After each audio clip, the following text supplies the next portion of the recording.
നമസ്കാരം. കോഴിക്കോട് കൊയിലാണ്ടി ഗുരുദേവ കോളേജ് സംഘർഷവുമായി ബന്ധപ്പെട്ട SFI നേതാവിൻ്റെ ഭീഷണി പ്രസംഗത്തിനെതിരെ പ്രിൻസിപ്പൽ ഹൈക്കോടതിയെ സമീപിക്കും. പോലീസ് സാന്നിധ്യത്തിൽ നടത്തിയ ഭീഷണിയിൽ പോലീസ് സ്വമേധയാ നടപടി സ്വീകരിക്കാത്തതിനാലാണ് ഹൈക്കോടതിയെ സമീപിക്കുന്നത് എന്ന് പ്രിൻസിപ്പൽ ഡോക്ടർ സുനിൽ ഭാസ്കർ അറിയിച്ചു. SFI പ്രവർത്തകർ കോളേജിലേക്ക് നടത്തിയ മാർച്ചിലായിരുന്നു പ്രിൻസിപ്പലിനെതിരെ SFI കൊയിലാണ്ടി ഏരിയ പ്രസിഡന്റ് ഭീഷണി മുഴക്കിയത്. അതേസമയം SFI നേതാവിനെ മർദ്ദിച്ചു എന്ന കേസിൽ പ്രിൻസിപ്പലിനോട് ഹാജരാകാൻ ആവശ്യപ്പെട്ട് പോലീസ് നോട്ടീസ് നൽകി. അന്വേഷണ ഉദ്യോഗസ്ഥർ ആവശ്യപ്പെടുമ്പോൾ ചോദ്യം ചെയ്യലിന് ഹാജരാകാനാണ് നിർദ്ദേശം. ഇന്ന് അദ്ദേഹം ചോദ്യം ചെയ്യലിന് ഹാജരാകും എന്നാണ് സൂചന. സംഘർഷവുമായി ബന്ധപ്പെട്ട സംഭവ വികാസങ്ങളിൽ പുതിയ പരാതിയുമായി പ്രിൻസിപ്പൽ രംഗത്ത് വന്നിരുന്നു. തന്നെ അറസ്റ്റ് ചെയ്തു എന്ന രീതിയിൽ SFI പ്രവർത്തകർ സമൂഹമാധ്യമങ്ങളിൽ വ്യാജ പ്രചരണം നടത്തിയെന്ന് പ്രിൻസിപ്പൽ ആരോപിക്കുന്നു.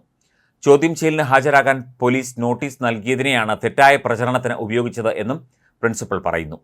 SFIയുടെ വ്യാജ പ്രചരണത്തിനെതിരെയാണ് പ്രിൻസിപ്പൽ പോലീസിൽ പുതിയ പരാതി നൽകിയത്. ഈ കേസിലും ഒരു നടപടിയും ഇതുവരെ ഉണ്ടായിട്ടില്ല. കോളേജിൽ ഉണ്ടായ സംഘർഷവുമായി ബന്ധപ്പെട്ട് 4 SFI പ്രവർത്തകരെ സസ്പെൻഡ് ചെയ്തിരുന്നു.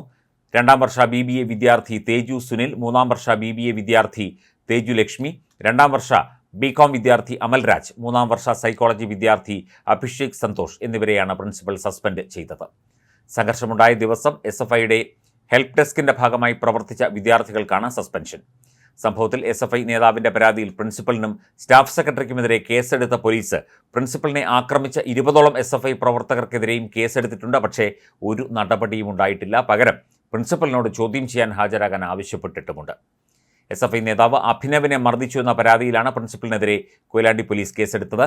SFI പ്രവർത്തകർ തൻ്റെ കൈപിടിച്ച് തിരിക്കുകയും മർദ്ദിക്കുകയും ചെയ്തു എന്നാണ് പ്രിൻസിപ്പൽ സുനിൽ ഭാസ്കർ ആരോപിക്കുന്നത്. അതേസമയം കൊയിലാണ്ടി ഗുരുദേവ കോളേജ് പ്രിൻസിപ്പലിനെ പുറത്താക്കണമെന്നാവശ്യപ്പെട്ട് സമരം സംഘടിപ്പിക്കുമെന്ന് പറഞ്ഞ് SFIയും രംഗത്ത് വന്നിട്ടുണ്ട്. ഇടതുപക്ഷ വിദ്യാർത്ഥി പ്രസ്ഥാനത്തെ നീതിപൂർവമല്ലാതെ സഹായിക്കുന്ന ഒരു നിലപാടാണ് പോലീസ് സ്വീകരിക്കുന്നത് എന്നാണ് കോളേജ് അധികൃതർ പറയുന്നത്. ഈ വിഷയത്തിൽ തികച്ചും ന്യായമായ കാര്യം ഉന്നയിച്ച കോളേജ് പ്രിൻസിപ്പലിനെ ക്രൂരമായി മർദ്ദിക്കുകയും ഒക്കെ ചെയ്ത പ്രതികളെ ഇതുവരെ അറസ്റ്റ് ചെയ്തിട്ടില്ല. എന്നാൽ പ്രിൻസിപ്പലിനെതിരെ നടപടി ശക്തമാക്കുകയും ചെയ്തിട്ടുണ്ട്. ഈ വിഷയം കൂടി ഉന്നയിച്ചുകൊണ്ടാണ് പ്രിൻസിപ്പൽ ഇപ്പോൾ ഹൈക്കോടതിയെ സമീപിച്ചിരിക്കുന്നത്. ഇനി കോടതി ഇടപെടൽ ഉണ്ടായ ശേഷം മാത്രമേ പോലീസിൻ്റെ മറ്റ് നടപടികൾ ഉണ്ടാകൂ എന്നാണ് സൂചനകൾ. ഇത്തരത്തിൽ വിദ്യാർത്ഥി നേതാക്കൾ ഒരു കലാലയത്തിൻ്റെ പ്രിൻസിപ്പലിനെ ആക്രമിക്കുന്ന തരത്തിൽ വരെ ഇവിടുത്തെ വിദ്യാഭ്യാസ സമ്പ്രദായം SFI എന്ന വിദ്യാർത്ഥി സംഘടന കൊണ്ടെത്തിച്ചു എന്നാണ് KSUവും MSFും ABVPയും അടക്കമുള്ള മറ്റ് വിദ്യാർത്ഥി പ്രസ്ഥാനങ്ങളും AYFും ഒക്കെ പറയുന്നത്. അതുപോലെ തന്നെ CPI സംസ്ഥാന സെക്രട്ടറി ബിനോയ് വിശ്വവും ശക്തമായി SFIയുടെ ഈ നീക്കങ്ങൾക്കും ഭീഷണിക്കും ഒക്കെ എതിരെ രംഗത്ത് വന്നിരുന്നു. അതിന് SFIയെ തകർക്കാൻ ബിനോയ് വിശ്വം ശ്രമിക്കുകയാണ് എന്ന ആരോപണം ഉന്നയിച്ചുകൊണ്ടാണ് AK ബാലൻ കഴിഞ്ഞ ദിവസം രംഗത്തെത്തിയത്. ഒപ്പം NN കൃഷ്ണദാസ് മുൻ MPയും ഈ വിഷയത്തിൽ ബിനോയ് വിശ്വത്തെ എതിർത്ത് അദ്ദേഹത്തെ പരിഹസിച്ചുകൊണ്ടുവരെ കഴിഞ്ഞ ദിവസം രംഗത്ത് വന്നിരുന്നു.